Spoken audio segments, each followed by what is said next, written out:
છોટાઉદેપુરમાં દારૂની હેરાફેરી કરતા ખેપિયા હાલ અત્યારે બેફામ બન્યા છે। નસવાડીમાં બુટલેગરે સાયકલ સવારને અડફેટે લીધો।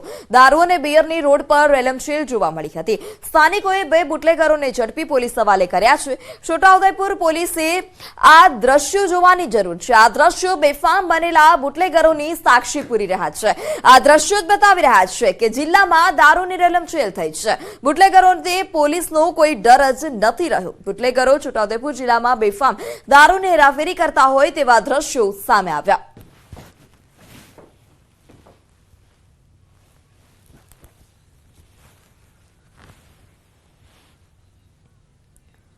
સમાચારમાં આગળ વાત કરીએ રાજકોટની તો રાજકોટમાં મકાનની અગાસી પરથી દારૂનો બાર ઝડપાયો છે। મકાનની અગાસી ખાલી જગ્યામાં ચાલતો હતો બાર।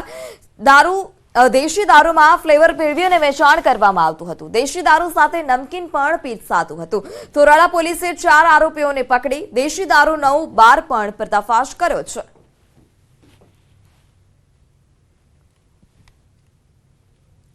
સુરતના પાંડેસરામાં બે યુવકોનો ઝઘડો શાંત કરાવવા જતા એક વ્યક્તિનું મોત નીપજ્યું। પોલીસે હત્યારાને ઝડપી પાડ્યો છે। જ્યારે ફૂઈના દીકરાના પાકી નીકળતા 2800 રૂપિયા મામલે બે યુવકો વચ્ચે બબાલ થઈ હતી। જે દરમિયાન રૂપિયાની બબાલમાં લઈ ગયેલા બે મોબાઈલ પરત લેવા જતા મામલો બિચકાયો હતો। બે યુવકો વચ્ચે થઈ રહેલી મારામારીમાં છેવાડે છોડાવવા જતા યુવકે તેના પર હુમલો કર્યો હતો। પથ્થરના ઘા ઝીંકી હુમલો કરાતા વ્યક્તિને ગંભીર ઈજા પણ પહોંચી છે। ટૂંકી સારવાર બાદ તેનું મોત નીપજતા પોલીસે ગુનો નોંધી કાર્યવાહી હાથ ધરી।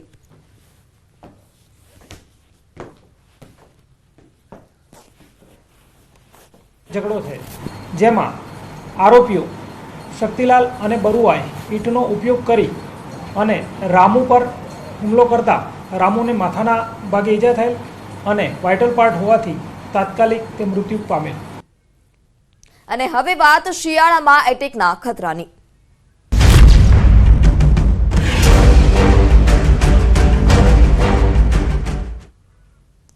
રાજકોટમાં સતત બીજા દિવસે હાર્ટ એટેકથી બે લોકોએ જીવ ગુમાવ્યો છે। લાંબા સમયથી હાર્ટ એટેકની બીમારીથી પીડાતા 38 વર્ષીય વ્યક્તિનું મોત નીપજ્યું। બીજી તરફ 41 વર્ષીય વ્યક્તિને હાર્ટ એટેક આવતા તેનું મોત નીપજ્યું।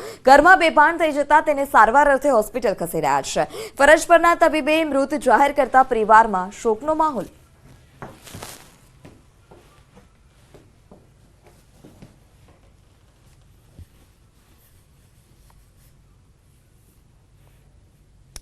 તો રાજ્યમાં વધુ એક યુવકનું હાર્ટ એટેકથી મોત નીપજ્યું છે। બોટાદના ગઢડામાં હેડ કોન્સ્ટેબલનું હાર્ટ એટેકથી મોત નીપજ્યું। 32 વર્ષીય હરપાલસિંહને મોડી રાત્રે થયું હતું છાતીમાં દુખાવો।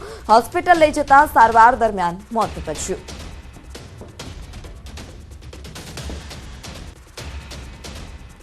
તો આ તરફ સુરતમાં યુવાનને હાર્ટ એટેક આવતા મોતની આશંકા છે। 40 વર્ષીય ધવલ દેસાઈ નામનો વ્યક્તિ ખાનગી કંપનીમાં નોકરી કરતો હતો। કંપનીમાં કામ કરતા સમયે અચાનક જ છાતીમાં દુખાવો ઉપડ્યો અને સાથે કર્મચારીઓ તેને હોસ્પિટલ લઈ ગયા હતા, જ્યાં તબીબોએ તેને મૃત જાહેર કર્યો।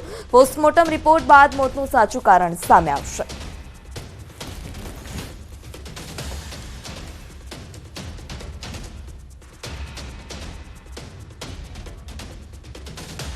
અને સમાચારમાં હવે વાત અયોધ્યામાં મહામહોત્સવની।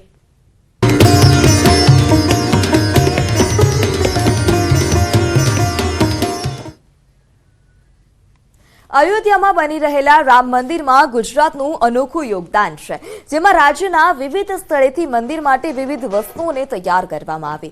જેમાં અમદાવાદમાં રામ મંદિરનો ધ્વજદંડ તૈયાર કરવામાં આવ્યો છે। ધ્વજદંડની આજે ભવ્ય શોભાયાત્રા યોજાશે। સીએમ ભૂપેન્દ્ર પટેલે ધ્વજદંડની પૂજા કરી શોભાયાત્રાનો પ્રારંભ કરાવ્યો। અમદાવાદના ગોતાથી વૈષ્ણોદેવી સુધી ધ્વજદંડની શોભાયાત્રા નીકળશે। ગોતાના ભરત મેવાડા તથા તેમની ટીમ દ્વારા આ ધ્વજદંડ તૈયાર કરવામાં આવ્યો છે। 22 જાન્યુઆરીએ પીએમ મોદી ધ્વજદંડની પૂજા પણ કરશે।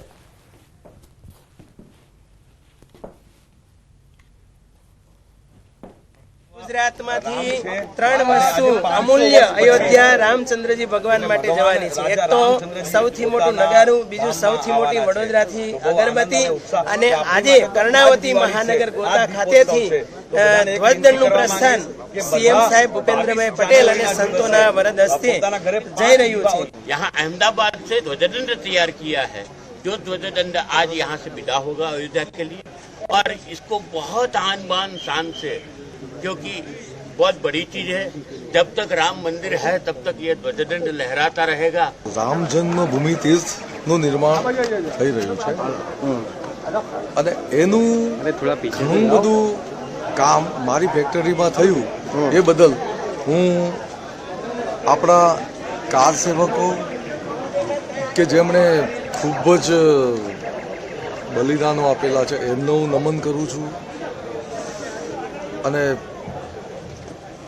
આપણા બધાના જે પ્રયત્નોથી અત્યારે ભગવાન રામલલ્લાનો જે દરબાર જે રાજમહેલ બનવાનો છે એમાં મને જે સૌભાગ્ય મળ્યું એ બદલ હું સૌનો આભારી છું. 44 ફૂટ લાંબો અને 5,500 કિલો વજન ધરાવતો ધ્વજદંડ જે મંદિરની ટોચ ઉપર રહેશે અને એના ઉપર ભગવાન શ્રી રામની સનાતન ધર્મની ધજા આજીવન ફરકતી રહેશે એ ધ્વજદંડને અહીંયાથી પ્રસ્થાન કરવામાં આવ્યું છે.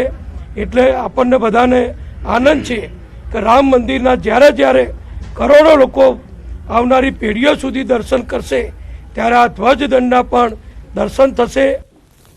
તો અમદાવાદના દરિયાપુરમાં રામ મંદિરમાં રાખનાર નગારાની પૂજા અર્ચના કરવામાં આવી.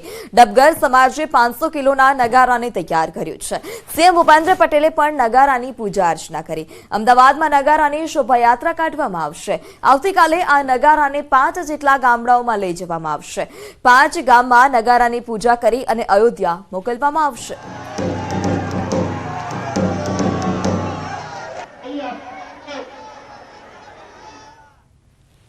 નગારું બનાવવામાં સમસ્ત અમારા સમાજની 90 દિવસની મહેનત છે.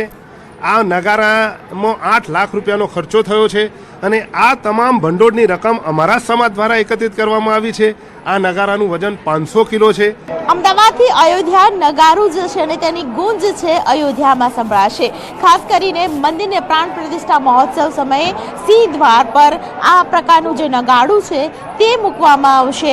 આ નગારું અમદાવાદમાં બનેલું છે, અમદાવાદના દરિયાપુર વિસ્તારમાં બનેલું છે અને દરિયાપુર વિસ્તારમાં જે પ્રકારે આ નગારું બનાવ્યું છે તેની જે કહેવાય કે તમામ લોકોએ પોતાનો જીવ રેડી દીધો હોય તે રીતે આ નગારું બનાવ્યું છે. આપ જોઈ રહ્યા છો 6 mm પ્લેટમાંથી જે લોખંડની નગારાની પ્લેટ છે તે બનાવવામાં આવી છે. 56 ઇંચની તેની સાઇઝ છે અને વજન તેનું 450 કિલો છે. આ વજન એટલું બધું છે જેને કારણે તેને લઈ જવું શક્ય નથી, પરંતુ અહીંથી આગળ જો તેને લઈ જવા માટે એક રથ એવી રીતે બનાવવામાં આવ્યો છે કે નગારાને એક જગ્યાએથી બીજી જગ્યાએ જ્યારે લઈ જવું હોય તો તેનો પણ ખાસ કરીને ઉપયોગ કરી શકાય.